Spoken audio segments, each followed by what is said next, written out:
Da bi razumeli osebo z demenco, moramo stopiti v njene čevlje. Videti svet, kot ga vidi ona, zmeden, nepredvidljiv, poln strahu. Šele takrat razumemo, da ne gre za trmo, gre za bolezen. In zato lahko tudi mi reagiramo drugače. Ko to dojameš, se marsikaj spremeni, ampak ne čez noč, a dovolj, da bo lažje njej in tebi. En lep topo pozdrav z gorenjskega konca in dobrodošli na mojem kanalu Spomnim se. Danes sem za vas pripravila video, katerega bi si želela, da bi ga imela priložnost videti že pred leti. Še preden sem se postavila prvič pred osebo z demenco. Zakaj? Prebrala sem mnogo strokovnih člankov, mnogo knjig. Vedela sem mnogo o diagnozi. Ampak, ko sem prvič spregovorila z osebo z demenco, je moje znanje čisto izpuhtelo. In šele leta izkušenj so me naučili, kako in na kakšen način je potrebno sobivati in komunicirati z osebo z demenco. Vedela sem, da gre za propad možganskih celic. Vedela sem, da je demenca bolezen, ki je v porastu. Vedela sem, da se človek spremeni. Nisem pa vedela, zakaj se pravzaprav jaz slabo počutim, če oseba z demenco mi že stotič pove eno in isto stvar. Nisem vedela, zakaj se slabo počutim, če nekdo kriči name. In nisem vedela, kako se soočiti z osebo z demenco, ki me je ravno kar obsodila, da sem ji ukradla denarnico. In takrat sem se zavedala, da v bistvu ne vem veliko. Da ne vem, kaj se dogaja v njihovih glavah. Vedela sem samo, da se jaz ne počutim ravno najbolje in sem bila v stiski, ker sem mislila, da jaz nekaj narobe počnem. Najbrž poznate ta občutek.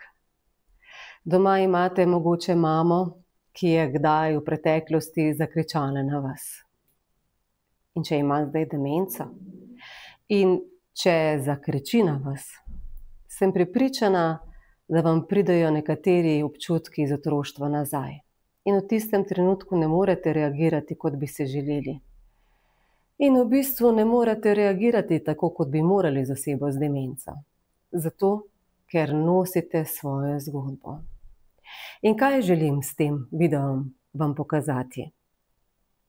Želim vam pokazati, da ne govorijo osebe, ampak da samo demenca dobiva njihov glas in da iz njih govori bolezen. In ko boste to ponotranjali, vam bo veliko lažje sobivati z vašo ljubljeno osebo. Jaz nisem prav zares na začetku tega vsega razumela, ampak sčasoma sem. In zato vam bom danes naredila en domač prikaz. Ne bom vam govorila s strokovnimi izrazi, ki jih v resnici nihče niti ne razume najbolje. Ampak tako, kot Gorenjci rečemo, po domač. Predstavljajte si, da so naši možgani kot velika telefonska centrala. Milijoni žic peljejo iz nje do vseh delov našega telesa. Po teh žicah potujejo informacije. Kdo je oseba pred nami, kaj je vilica, kako izgovorimo stavek in kje je kopalnica. Vsakič, ko nekaj spregovorimo, se spomnimo ali naredimo korak, pomeni, da je zveza vzpostavljena, da je klic uspel. V naših možganih je več kot 86 milijard živčnih celic, med njimi pa potekajo na stotine trilijonov povezav. Pri demenci pa ta zveza začne razpadati. Telefon zvoni v prazno, linije se prekinejo. Včasih še dvigneš slušalko in notri samo šumi.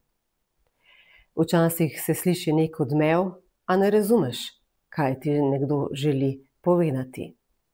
A vidite, pri demenci se začnejo linije trgati ena za drugo. In zato informacije več ne pridejo do osebe z demenco. Zato tavajo, zato ne prepoznajo, kje je vilica, zato ne razumejo, ker ne zmorejo. In to je bolezen.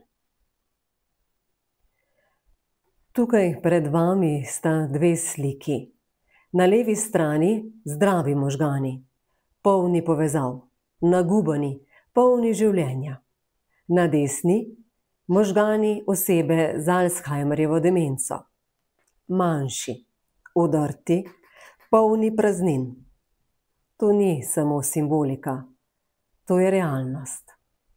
Velikokrat mi svojci rečete, moj oče se je spremenil, ni več to, kar je bil.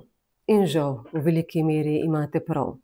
Struktura možganov, kot ste videli na posnetku, se spremeni. Celice, ki so bile zadolžene za spomin, za orientacijo, za jezik, počasi izginjajo. Povezave se prekinjajo. A nekaj pomembnega se morate zapomniti. Mogoče celice izginjajo, ampak srce ostaja tam, kjer je bilo. In sedaj vas vabim, da se mi za trenutek pridružite in da skupaj stopimo v čevlje osebe z demenco. Kako, se najbrž sprašujete? Saj veste, tisto, kar nam nekdo nekaj pove ali pa preberemo, si ne zapomnimo tako zelo dobro, kot tisto, ko občutimo. In ta občutek vam želim sedaj pripeljati nasproti. Naredite en vdih in spomnite se trenutka, ko ste šli v trgovino. Vzamemo nakupovalni voziček in gremo mimo polic.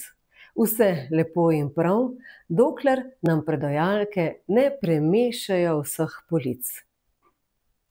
Na začetku si rečemo, okej, gremo, bomo poiskali, pa gremo malo levo, pa malo desno, pa malo naprej, pa malo nazaj, ampak kmalu postanemo nestrpni. In če se nam mudi, potem je sploh problem.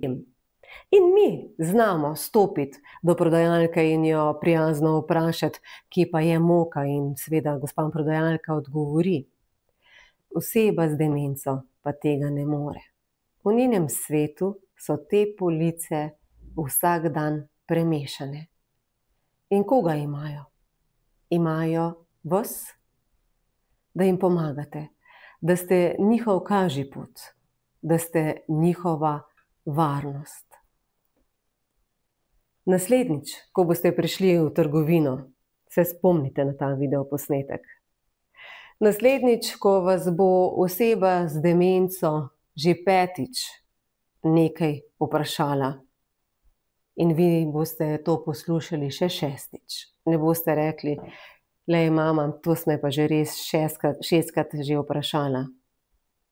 Ampak boste se zavedali, zakaj pride do tega. Zato, ker ne zmore, enostavno ne zmore.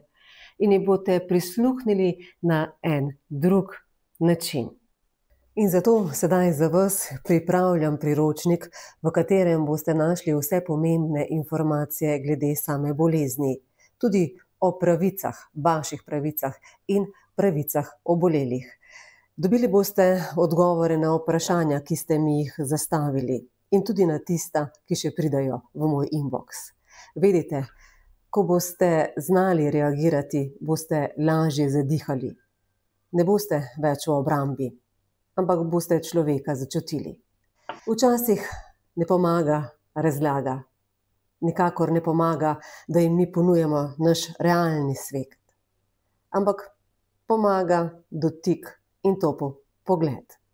Priročnik boste našli na moji spletni strani www.spomnim.se.